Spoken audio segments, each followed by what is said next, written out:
Hello বন্ধুরা। তো দেখো, আজকে আমি এখানে পাট পাতা দিয়ে বড়া বানাবো।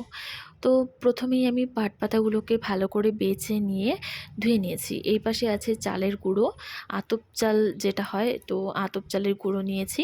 ওখানে নুন, হলুদ, লঙ্কার গুঁড়ো, জল দিয়ে ভালো করে ওটা মিশিয়ে নিয়েছি। এরপর কিছু বড়া আমি কড়াইয়ে বসিয়েও দিয়েছি।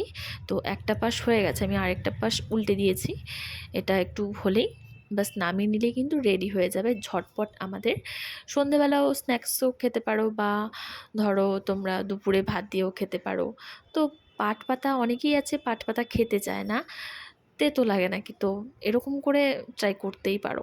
পাট পাতার বড়া এই যে দেখো হয়ে গেছে। আর আমি চালের গুঁড়ো দিয়ে করেছিলাম, তো ভীষণ ক্রিস্পি হয়েছিল আর ভাল লেগেছিল খেতে, খারাপ লাগেনি, ভালোই লেগেছিল। তো দেখো আমাদের রেডি পাট পাতার বড়া।